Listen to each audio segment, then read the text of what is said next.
Finsweet, agency, product, community. That's effing sweet. What up, what up, what up, what up? Hello, everyone, and welcome again to a new Friday Technical Live Stream. I'm happy to be here again, and I already see a bunch of folks already waiting. Wow, we've got almost 30 people just before starting the stream. This is lovely.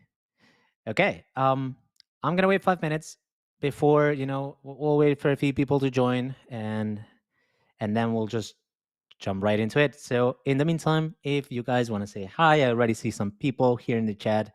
Loving that. Just drop some messages. Tell me how was your week. Tell me any updates, any cool things that you want to share. And in exactly 3 minutes from now, we'll just start. Let me say hi to the people here. Hey, Mika. Mika. Hope that I'm pronouncing it right. Love it. Hey, Greg. Hey, Susan. Hey, Vicky. Hey, Sylvan. Hey, Pisatel? Pisatel nah? Oh my god, I'm always so scared of pronouncing your names, guys. Bill, hey all, thank you for coming. Nice. Okay. Today's live stream is we're talking about some cool CSS things that are coming. And same as back in the day when Flexbox came and it was all just a revolution of how people were building the sites. Anchor positioning is getting a lot of hype. Some of you probably are coming here today because of this, because CSS anchor positioning has been just running around the social media posts with some people excited, building cool things. And that's true, because now we can do some things that previously were not possible to do just with CSS. We need a JavaScript to do these kind of positionings. I'll explain that in a second. Let me see some more people here in the chat. Hey, Jake. Good morning. Love it. For the people who are saying good morning, I assume that you guys are from America. I don't know if north, center, or south, but from America, because here it's 3 p.m. on my place. Hey, Raindrop. Sup, lad? Who's Blad? Hey, Scott. Final preps for Flow Fest in Manchester next week. Oh, are you organizing a conference, a party, a meetup? What is that, Scott? Please share it. Do some marketing. Oh, you were Blad. Okay, love it. Hey, Blad. I thought that he was saying sup Blad. Love it. Hey, T-Pain. T-Pine. T-Pain. Hello for friends. Nice. Hello from Spain. Hi from Munich. Hyper adapted. Love it. Same. 3 p.m. just woke up. Somebody has been napping. Okay, love it. Webflow community event. Is that an official community event, or is it something that you just organized on the side, just for fun? What is that? We should do some promo about this. Sold out. Ooh. Love it. Okay. There's a lot of people here, just doing meetups and conferences and cool events. And I wish I could be in all of them. Did some nightly work on my portfolio. Oh, okay. Okay. Love it. Great.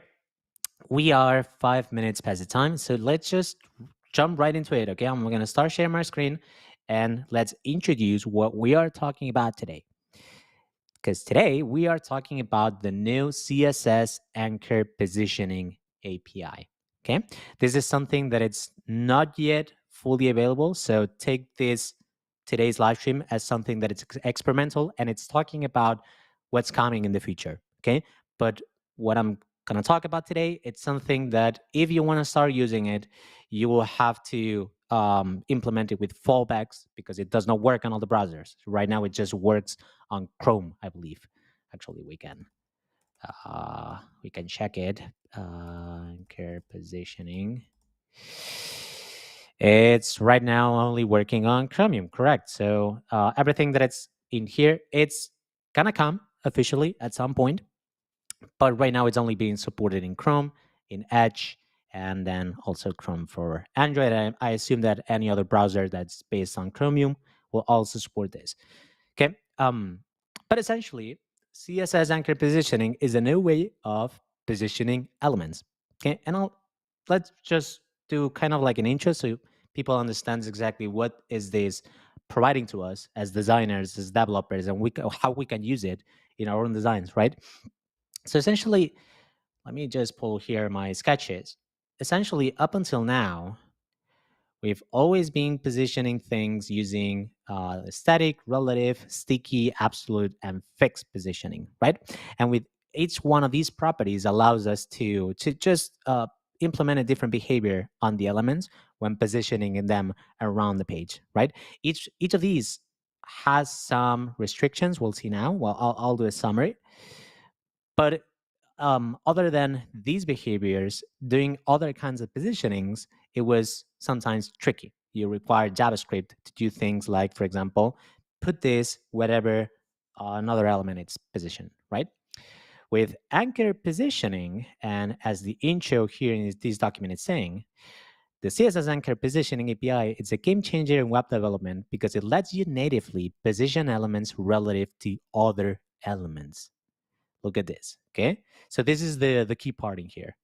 We can natively position elements relative to other elements. And these other elements don't have to be a parent of the current element. Okay, so let's go back to these drawings.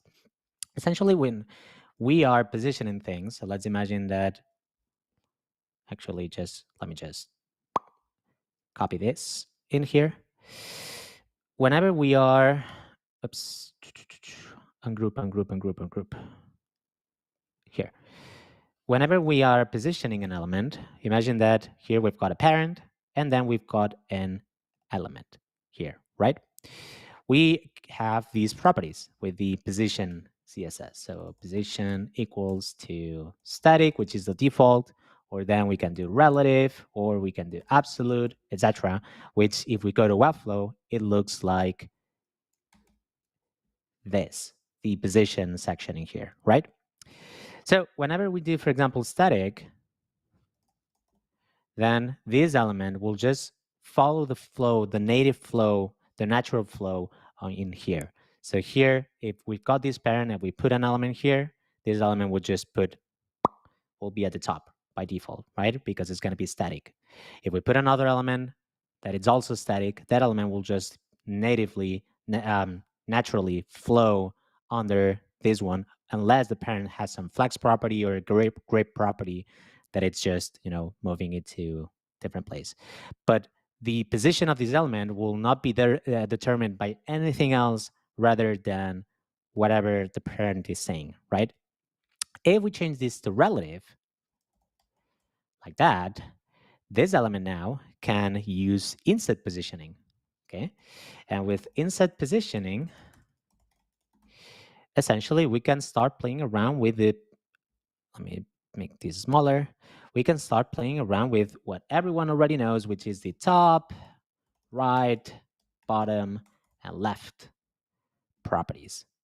So essentially, if we make an element relative, and then we start tweaking these properties, like this, the top, the right, the bottom, or the left, we are essentially changing how this element is positioned against himself.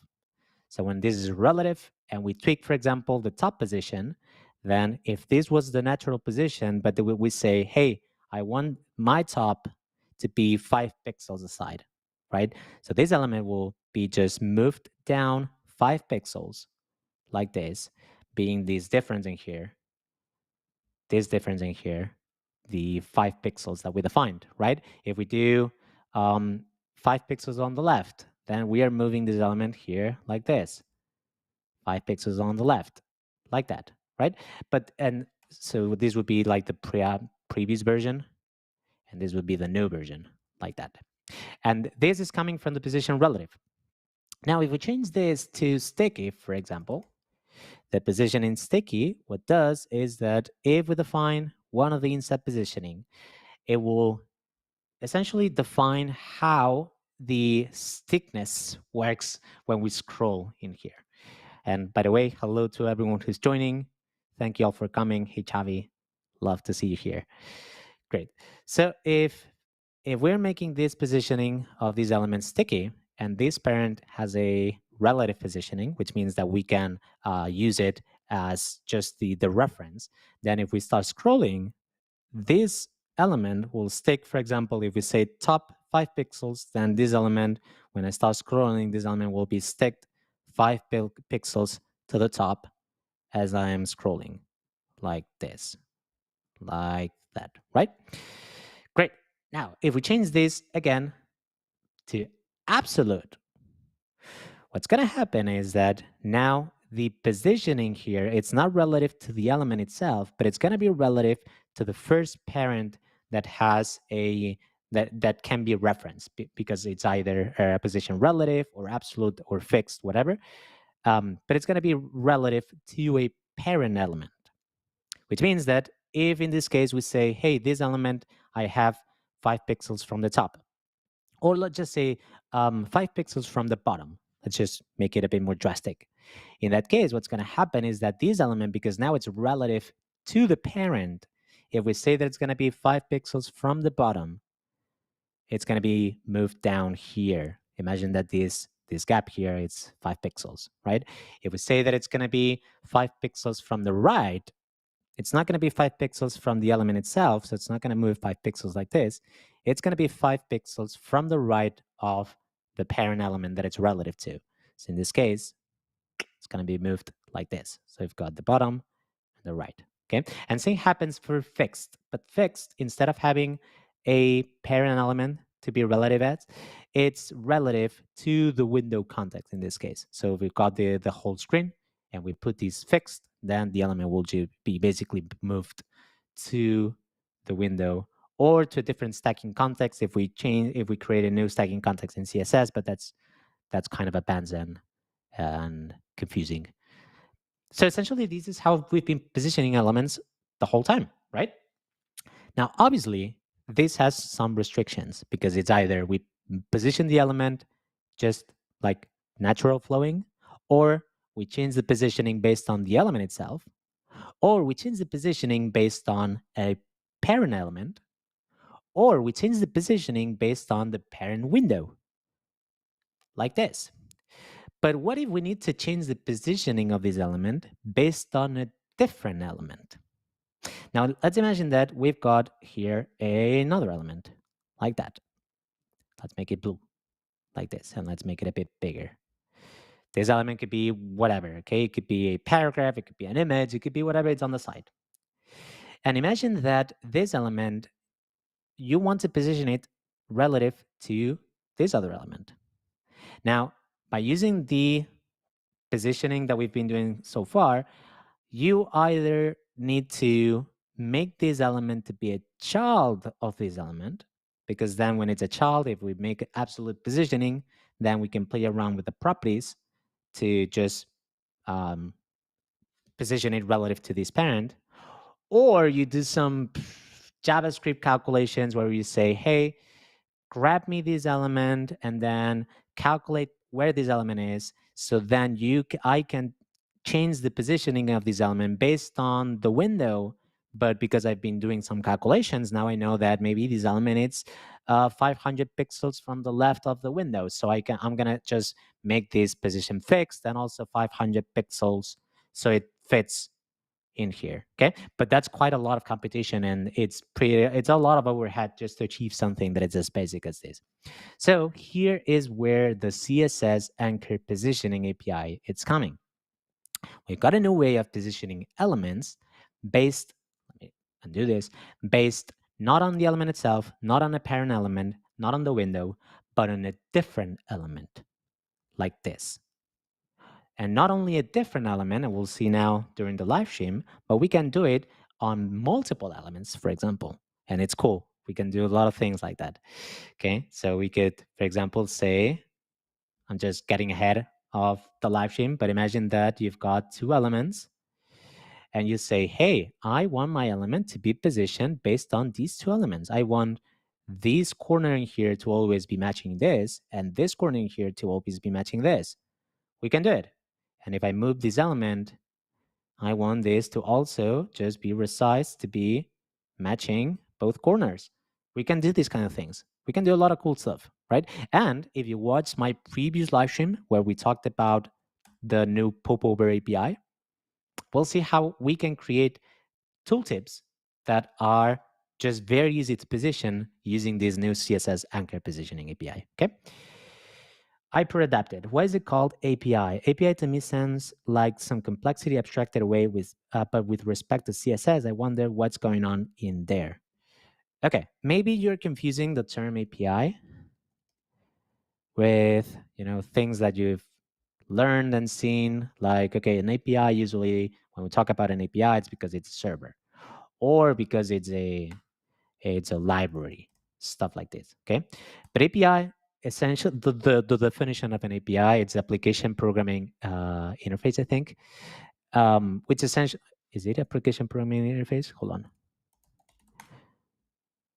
Oh yeah, I said it right. Which essentially it's a way of giving the user some controls.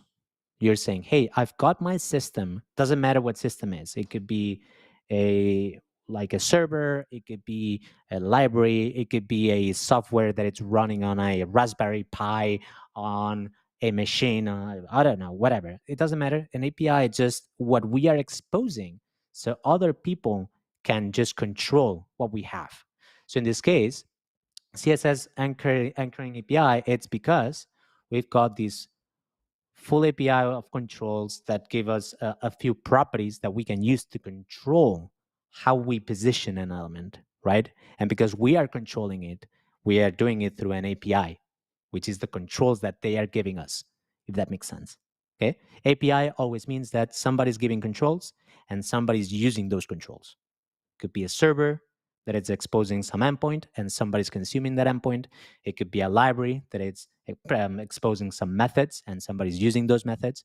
Or it could be some CSS properties from the browser, which is it's an API of the browser. So the browser is exposing these properties so we can use them to position an element relative to a different element. Okay, great. Okay, so one thing to notice is that because we are positioning one element relative to a different element, okay, this positioning can only happen whenever the position is set to absolute or fixed. Okay, you'll see now when we start building things.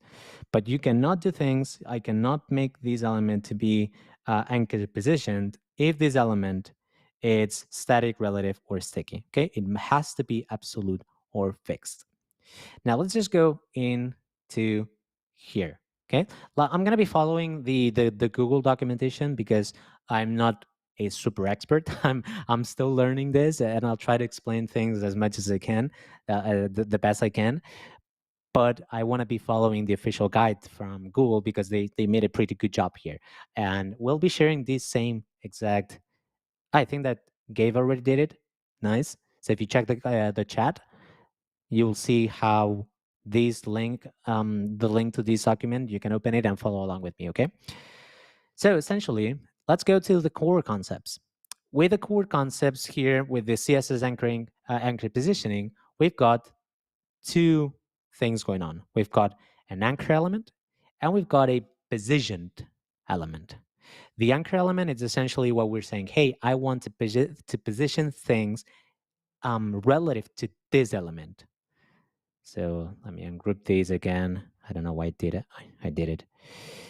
So if we are moving this element, we need to first define an anchor. Like we need to say, hey, this is what this positioning is going to be relative to. Okay. So we've got these two concepts here, as you can see here. So for example, this is a tooltip, very basic example, but really shows how this would work. So we've got the anchor, and in this case, we've got the positioned element that is relative to the anchor. Okay, how do we set up an anchor? It's as simple as just saying anchor name equals to a dash dash. It has to be a double dashed name. Okay, this is the way that we do it. There's a different way of doing this, but it's currently not fully supported, and I'll show you now. But essentially, let's start with the CSS version, and then I'll show you the HTML version, because there's a version that just uses HTML. So in this case, imagine that we want to position this element here. Let's not even make it a child. Let's make it just like this. Okay. I've got here a wrapper. I'm just going to use this as the reference. And then I've got this block. And I want to position this block relative to this element. But notice how this block, it's not really a child, right? Because if it was a child, I could just simply do, hey, make this absolute and just play around with the positioning here. And that's it. But that's too easy. So instead, I'm going to make this an outsider like that. So first of all, I need to define this wrapper here to be an anchor, right? Because I want to anchor this element to here, to this anchor. So in this case, we use the anchor name property. Now, one of the downsides of using this, and again, that's because it's not fully supported yet, it's that Webflow, for some reason, it doesn't still support the anchor name property. So if you try to use this, you will notice how it doesn't let you. It will automatically just change this to the first value that makes sense to Webflow. Do you guys in the chat, does anybody know if we can add a property that it's not one of these in here? I wish we could, but I think we can't. Yeah, we can't. That's the pity. So instead of doing that, I will have to write for this tutorial, okay? Keep in mind that when this comes, probably Webflow will update the designer. I will have to write some custom CSS. So I've got here my global styles. I will just be updating this. So in this case, we've got the element that I forgot the name. It's positioning underscore wrapper. So let's do this. Positioning underscore wrapper. And we want to use the anchor name property. Okay, and this anchor name essentially is just going to add an identifier to the element, so then any other element can use it to hook into it. So we've got anchor name, and in this case, any name that you give it, it has to start with a dash dash, exactly as if you were defining a variable, a CSS variable. We use the dash dash, and then we use a name to it. So in this case, I'm going to say just cool wrapper, for example. Okay, so it could be anything here. Now that we've done this, this element is officially an anchor, and now any element on the page can hook into it. So the next thing that we need to do is just use the positioning for this element to say, hey, now I will start giving you inset positioning, but I want the positioning that we were explaining here to be relative to this element. And to do that, we need to use the property that it's called position anchor, like that. Okay, when we do this, so I'll go again. This is called positioning block. Whoops. And let's go to custom styles here. So we'll do positioning block, and this will be, forgot it, position anchor. And now this is going to be the same name. So in this case, it will be cool wrapper, like that. Okay. So now that we've done this, now we can start changing the properties of top, left, bottom, and right to be specific to the anchor. And the way that we do this is by using the function called anchor. Okay, this is a CSS function. We'll see it right here. And this CSS function just says, hey, give me specific positioning based on this. So let's do it. Let's do top. In this case, I'm going to use custom CSS here because we need to write the anchor function. Okay, I believe that we cannot do it directly here. We cannot write. Can we write custom CSS here? Maybe we can. Can we do a cog, for example? I don't think so. No. So let's do it down here. And I'm going to do anchor. Okay, this is the function, the CSS function.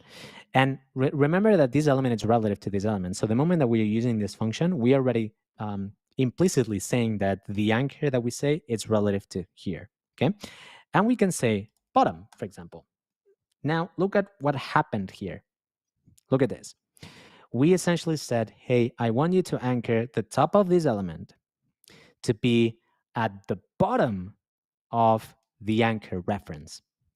And we can use a bunch of properties. So if we go back down here, we've got all these properties. We've got top to move to the top of the anchor element, right, bottom, left, start. So it goes with the logical start of the anchor elements containing block, and self-start, self-end, or center. So for example, if I come down here and I say anchor me to the center, now it's going to anchor the element. Remember that this element is not a child. Okay, so this could be anywhere. Doesn't matter. This is so powerful for pop-ups and stuff like this.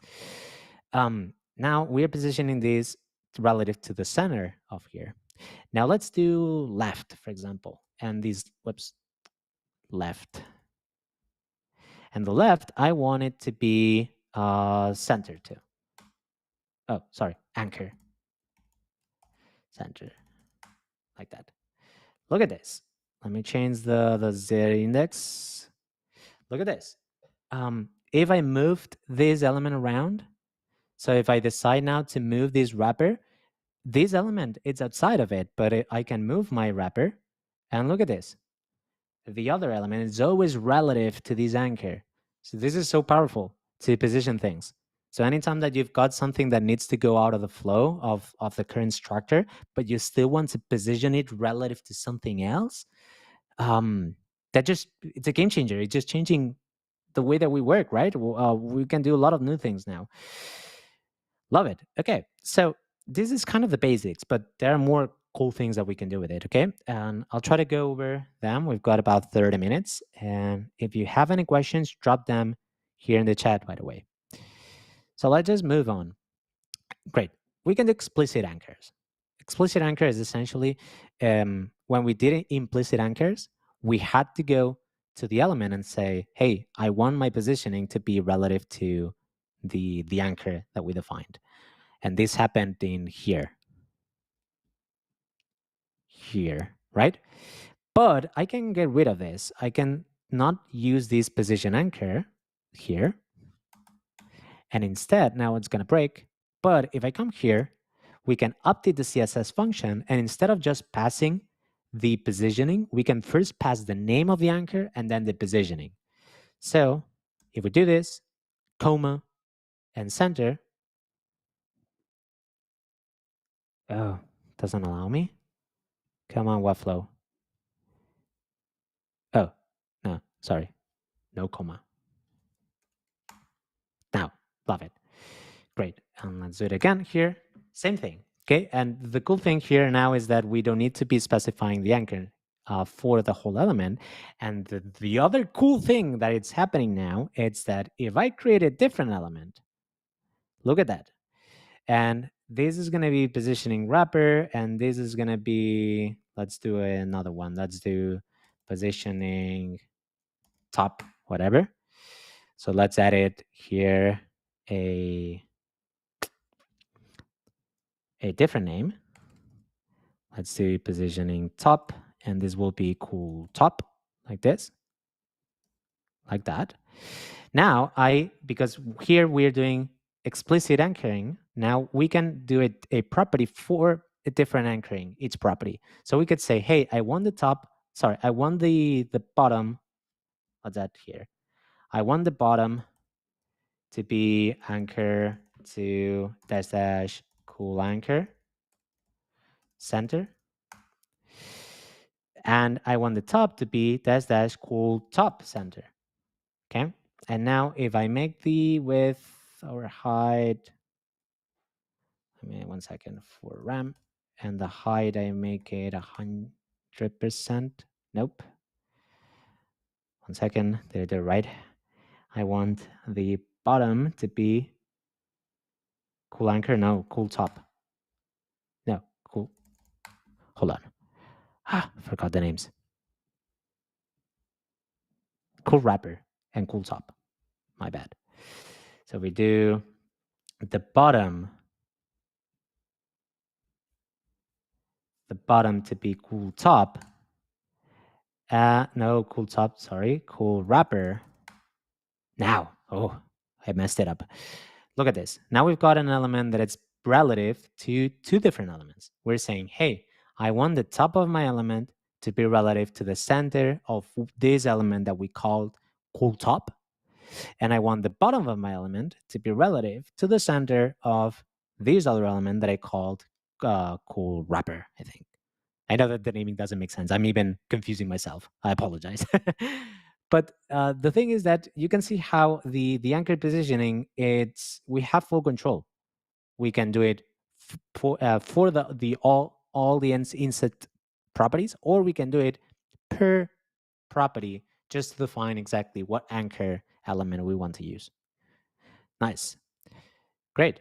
Here we can see exactly, well, how things will work. So left, center, right, top, center, bottom. Like that. Yep. So we can position things like this. Let's move on because there are more things that we can talk about. Oh, yeah. There's also a way of doing self-positioning with anchor. So I'm not gonna do this because I need to change the whole design. But essentially, when you are justifying an element by itself, you can say, "Hey, I want to justify myself as anchor center." And what's gonna do is it's gonna take the anchor element that it's relative to, and it's just gonna center itself using these justify self property. Okay, exactly like flex works, that you can justify yourself to a relative, to a flex parent. This would be the same, but for an anchor element. Yep. Crispy, it's only Chrome for now. So if you check anchor positioning, the CSS anchor positioning API, it's only available in Chrome and Edge. So essentially Chromium, but probably will come soon. Like nowadays, the browsers are shipping things very fast. So I can see us being able to use this kind of thing in about 1 year from now, 1 to 2 years. I know that sounds a lot, but it's really not that much if you compare it with how it was in the past. Nice. Okay, so we kind of already saw it, how we can do multiple anchors, but look at this. We can do cool things here, right? In this case, for example, they're doing a multiple anchoring using two elements. And it's saying, hey, I want from this element my corner to be anchored to one element and the other corner to be anchored to the other element. And the element itself is already just expanding the height and the width just to go and reach the A and these. And I think that I saw an example in the Mozilla docs. Let me see if I can find it, where they made the elements draggable. Could be here, maybe. They made the elements draggable just to display. Yeah, look at this. So for example, look at this. This is just using, the anchor positioning for two elements. So the positioning is dynamically calculated based on the position of the two anchors. So imagine that you have some kind of animation, right? And maybe you've got one Webflow interaction that it's making one element just to move from one side to the other, and then you've got another element to move from one side to another, and maybe you want to have some kind of cool spinner that just follows along the positions of the two elements just to twist it. I don't know. I think that we can do quite a lot of cool animations based on this. I'm very bad at design, so if I attempt right now to do an animation like this, I'm gonna mess it up. But I'm sure that people here in the audience are already thinking about creative stuff. Cool. Okay. Here we've got another property. Let's just keep drilling because it just keeps coming. There's a lot of things. There's this inset-area property, and essentially this inset-area property, it's I think that it's just a way to automatically position an element instead of having to use the anchor function. So for example, it would say inset-area top or inset-area left in this case. I think that it's, hold on, let me rewrite it, reread it. It makes it easy to place anchor position elements relative to their respective anchors and works on a 9-cell grid with the anchoring element in the center. Okay, various position inset area positioning options. I think that position anchor inset area top. I think that all it does, it just, if you know for sure, oh yeah, I remember this. If you know for sure exactly how do you want to position the element, so if you want to do it middle top or middle left, middle right, middle bottom, or top left, top right, top bottom left, bottom right, instead of having to write the, let me get rid of this 1 second so I can, okay, so I can show you what I mean.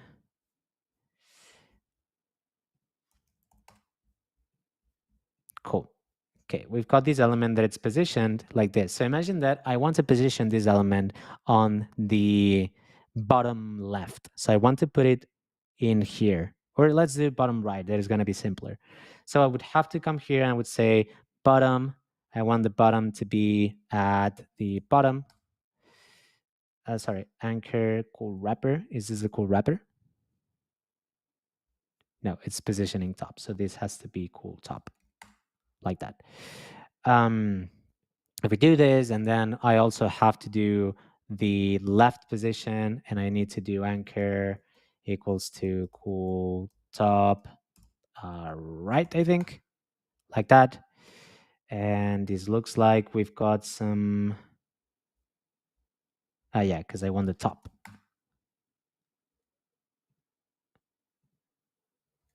I want the top to be the bottom of the cool top.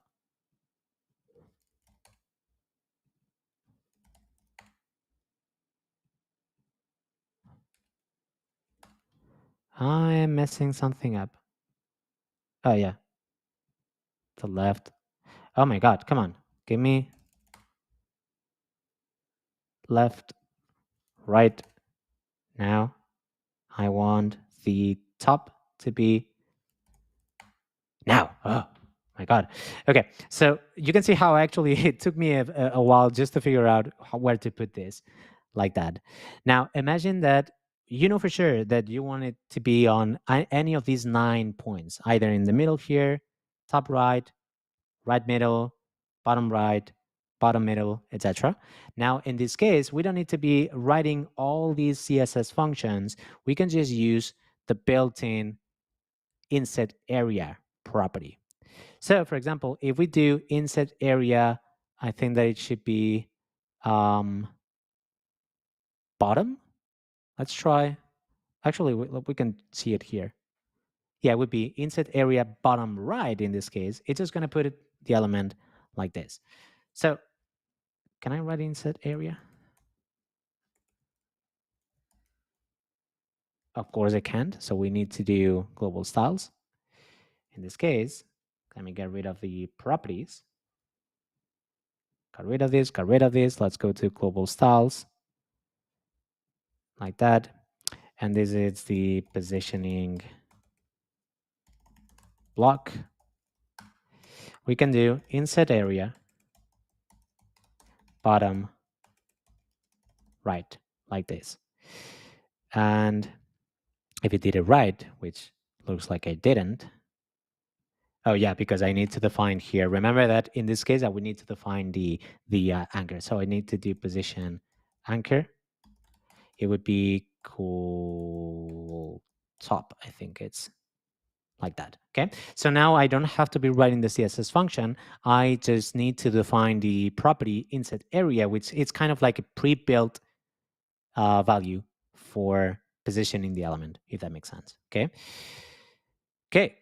Sizing the elements, same thing. So usually because when you are working with an element that it's just position absolute based on a parent, you can just tweak the width and the height and all that stuff, right? You can just say, hey, width 100% or height 100%. But in the case of position anchoring, because we are no longer being a child of the element, then making the size of this element relative to the anchor element, it's it's done differently. In that case, it would be done through this new property called anchor size. So if I say, hey, I want my element to be as, I don't know, let's do half of the size of the element that it's referencing, then in that case, I need to use the function for anchor size. Okay, we can use anchor size height, or we can use anchor size width if we want to do the width. So if I come here again, let's do global styles. And in here, I could say height. And in this case, I could do calc. Let's just do anchor size for now. Anchor size, height. And if we did it right, yeah, what's going to happen is that now this element is as high as the anchor element that it's referencing to. But obviously, if we want to make some kind of calculations, in that case, we need to use the CSS calc function. So we would do calc, and we would calculate this, and we could say, for example, divided by 2. And in that case, now the element will always be as half of the size of the anchor element that it's relative to, if that makes sense. Is everyone following okay? Just drop me some thumbs up or stuff in the chat, because I like to know that you guys are not being confused and that I'm doing an average job, a good job to explain this. Okay. Great. Well, and here it's already starting to show some of the practical examples. So what I want to do is take a step back and rewind to the previous Friday, last Friday, where we talked about the new popover API. The new popover API, in this case, allows us to create popovers, like tooltips, right? And it just takes two things. It takes the element that's going to become a popover, and then it takes a popover target. So it's going to be toggling on and off the popover, right? So let's just do it. So then we can start applying the anchor positioning, and it will start to make sense. So I'm going to get rid of all of this. Actually, no, let's do it here. And let's do, I don't know, let's do cool content. Let me do some flags, and in here I will add a paragraph like this. And I want to add some gap, because in here I want to create a button that's going to be a type button like this. And we can say info. Oh, this looks very bad. But anyways, just trust me, it will be worth it. Let's call this tooltip button like that. Okay. And we'll make this a bit smaller. Let's do like this.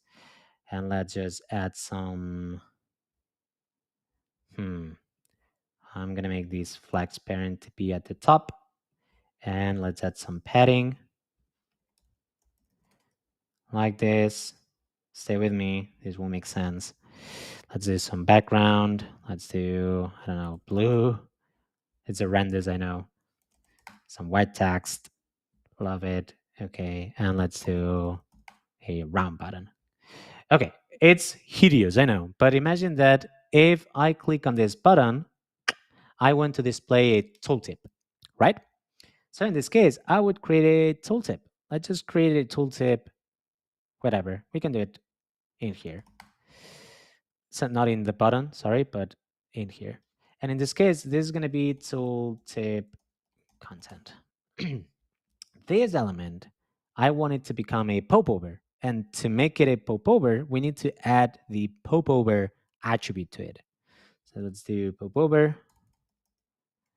Let's do true like this. And you can see how now it disappeared, because now let's add an ID to this. This ID is going to be info tooltip, for example.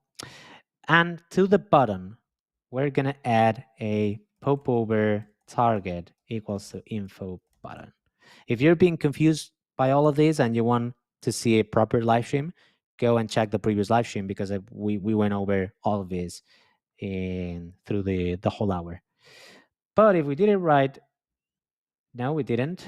1 second. I think that the tooltip content needs to be positioned absolute. Hold on, what am I missing? My popover target, my popover, tooltip content. Oh, yeah, hold on. Let me add some paragraph inside it, like this. Let's try it again. Ah, come on. Where is it? Where is it? You probably need to do a fixed, and let's do for RAM, auto. Is it gonna work now? Nope, not yet. Tooltip content, info tooltip button, popover target, info tooltip. Ah, wrong name. Still not working. Let's publish this because maybe it doesn't work inside Webflow. 1 second. Still not working. Come on.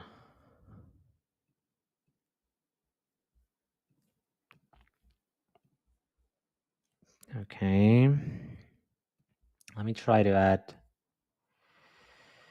What am I missing? Can anybody say what do you think I'm missing here? Because I am starting to realize that I'm doing something wrong here.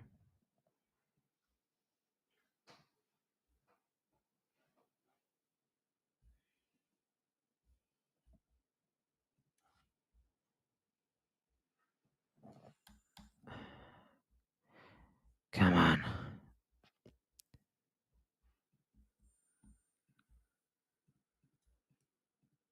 It's not as hard. What am I missing? I've got my popover here, which is displaying on popover target, my popover ID, my popover. We click on it, and it displays the popover.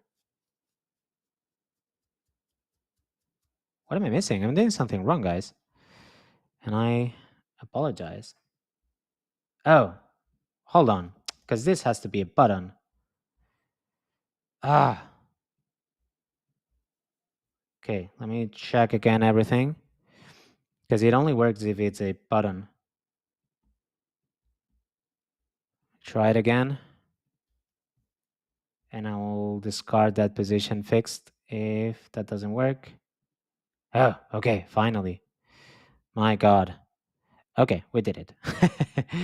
Okay. Great. Let me just undo everything 1 second. And yeah, I did have button, but then it disappeared for some reason. I don't know why. Okay, just forget the last 5 minutes. I was messing around and I realized that the tag was not a button, and that's why it didn't work. But essentially, the popover API, which I explained the previous live stream, what it does is that when we click on it, because we defined a popover target being this tooltip here, now this is going to be displayed or hidden. I can close it, I think, by just clicking again on the button, or we could dismiss it by doing a manual dismissal, but I'm not going to get into that. Now, the problem of this is that this popover here, it's relative to the window. It has a different stacking context, right? So this is it's living in a different layer. So this is the perfect case scenario for the CSS anchor positioning, right? Because this tooltip, it's not a direct child of this, but I want this tooltip to be positioned here, right? I want this to be just right on the button. So we can use the CSS anchor positioning to say, hey, when you show this tooltip, I want it to be right next to this info button, okay? So let me, 1 second, I will change the width just to be 8 RAM, so it's not a, oh, not the button, sorry, the tooltip. So it's not as prominent. And now let's go to the global styles. And again, we've got two elements. We've got the tooltip underscore button, and we've got the tooltip underscore content. And we need to anchor them together. So I'm going to come here and let's do tooltip underscore button. This is going to be the anchor. So we need to define an anchor name. And let's do tooltip. Just tooltip. Okay. And then we've got the tooltip content. And in this case, we want to do a position anchor equals to tooltip like this. And now we can start playing around with the top, left, right, and bottom positions. So if I come here, I select this, and we do here, for example, top, we can do anchor, and I want the anchor to be at the top. So I want the top of the tooltip to be at the top of the button. And I want the left of the tooltip to be at the right of the button, like that. So if we did it right, what's going to happen is that instead of putting the tooltip just randomly here, we should see the tooltip relative to these elements, but I did something wrong. Hold on, let me check. Info tooltip, we've got position anchor, which is the right name, right? Position anchor.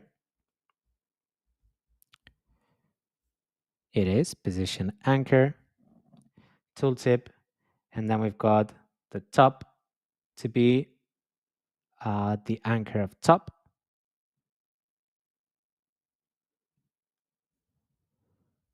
Okay. Maybe I need to do an inset. Yeah, hold on. Let me try to doing inset none. And then I will do top again, anchor top. And let's do bottom equals auto.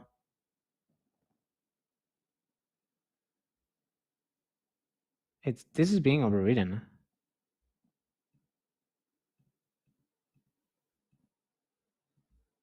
Oh, hold on. This is invalid.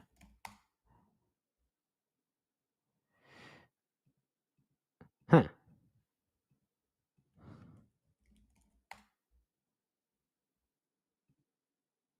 Okay, now. Okay, so I was missing just adding more properties. So let's just keep adding more properties. So if I do the bottom to be just auto, like that, and then the left, it's okay, and then I say the right can also be auto, like this. Let's try it again. But the idea is that after some playing around, correct, look at this. Now we've got the tooltip magically just set here on the right of the info button, which is essentially how we want it to position. We could, for example, say, hey, I want this to be a bit separated, right? I don't want it to be just sticking right next to it. We can always use the cog property. So if I come here again, tooltip content, I could say the left, I want to be on the right of the anchor, but I also want to have 0.5 rem. So I could say cog, this anchor right plus 0.5 rem, like this.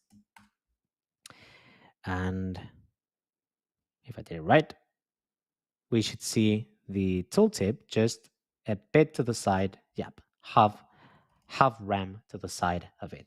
Okay, so just as a summary, we can play around just to position things around based on different anchors. I've got 5 minutes, so let me just finish up this because there's more things that we could talk about. We just talked about the tooltips, which is, look at this. How cool is that? We can be positioning things relative based on this. We can also, and this is very nice, we can also add a fallback. So imagine that we've got this tooltip, right? But for some reason, I take my window and I start squeezing it. I don't know if you guys will see this. Let me see 1 second if it's being displayed. Nope, it's not being displayed. Okay, I am resizing the window. maybe you can do it like this. Yeah. If I resize the window, there's one moment that you can see how the tooltip doesn't fit, right? So imagine that as a fallback, we say, hey, by default, I want the tooltip to be on the right. But if for some reason it doesn't fit like this, I want to fall back to showing the tooltip on the left. And that's how we use the position try. So essentially, first of all, you put the initial position, and then you can add a fallback position. Let's do it. I'm going to just copy and paste this super quick, like that. And let's do position try, and let's do mirror. We can call it whatever we want. And in that case, what we want to do is instead of positioning it on the right, we want to do the top and the bottom are fine, but I want to do, one second, I want to do the left to be auto and the right to be anchor left. So essentially the opposite, right? So by default we have the right auto and the left to be here on the right of the anchor. But I'm saying, hey, as a fallback, move it so it's the right position in here, okay? I don't know if I did it right, but if I did it correctly, what we should see is how the tooltip falls back when it doesn't fit. And of course, it doesn't work. Oh my God. Let me see the example. One second. They do it here. Let's see this example here. For example, they're adding this fallback. So when it doesn't fit, it's just moving to the fallback position. Now I'm doing clearly something wrong here, and I don't have a lot of time. So I think that I'm not going to try it. But we should play around with it. Oh, yeah. I know what I'm missing. Sorry. We need to do position try options here. And in this case, it would be mirror. So we're saying, hey, the tooltip content, I have a fallback to try with these position try options. And in this case, it would be the mirror that we tried. Let's cross fingers. Let's do like one last try. And if it works, nice. And if it doesn't work, then we'll have to wait for another stream. It doesn't work. Come on. I'm missing something. But that's the idea, okay, guys? The idea is that with the position try here, you can just define a fallback to fit properly the element. Okay, we've got more things like auto flip. And in this case, oh yeah, I think that this case, it's kind of like the inset position that we saw before. It's just built-in behaviors. So maybe we could try to do the flip block. Let's try it 1 second. I'm curious. I need to know if this is going to work. Flip. If we do this, is it going to fit? No, still not. Well, again, if I manage to make it work, the position try options, it has some built-in features here just to, instead of having to define yourself the fallback using the position try, you've got these built-in ways of flipping the element. When you scroll, it doesn't fit, etc. And then we've got some more things, but this is basically the idea. Okay. Now, I think that the next step here is to start just building cool things with it. Because today I just came kind of like with the basics to teach to you guys, but I think that this opens so many possibilities that we need to play it with it a lot. I actually have a few examples here of people what people are building, and they're very cool things. Like for example, I saw this example before where with anchor positioning we can do dual hover, so bidirectional hover. So look at this. They've got in this example 2 questions, and when I hover this question, it highlights the answer, and when I hover the other question, it highlights the answer. And when I highlight the answer, it highlights the question. When I highlight the answer, it highlights the question.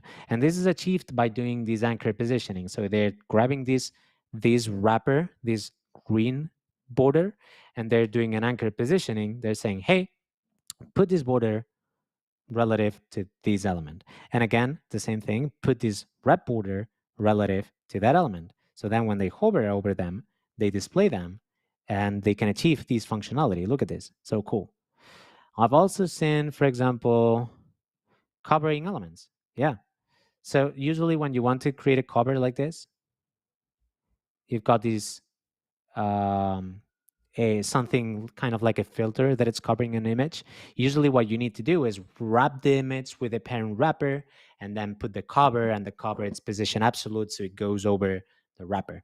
But in this case, imagine that you just have the image, but you don't want to wrap the image in a pattern to be able to position something on top of it. So in this case, you could use position anchor.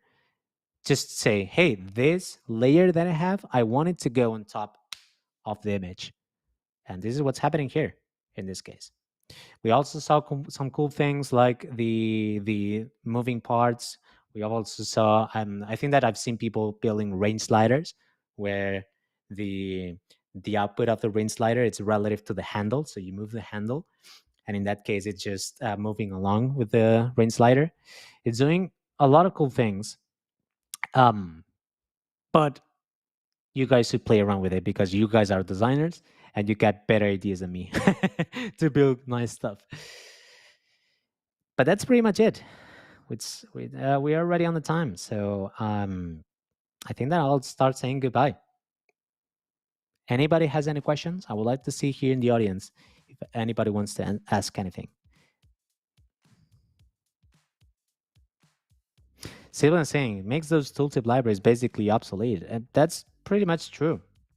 Like, you've got a lot of controls now with just CSS. We're seeing more and more, more things being built in the browser, so we don't have to rely on libraries to achieve these, which means less JavaScript, which means more performance. Same for animations, for dialogues, for pop-ups, for transitions. Like, there are many, many things that are just being baked into the browser, and we need to learn about them to make the sites that we build the best possible in terms of performance and usability. Okay, nobody has any questions, so I think that we'll end the live stream here. Thank you all for coming. I wish to see you next Friday. I think it's still going to be here on YouTube, so we'll send what's going to be about. I want to see all of you guys next Friday. Thank you for coming again. Have a nice weekend. Goodbye, all.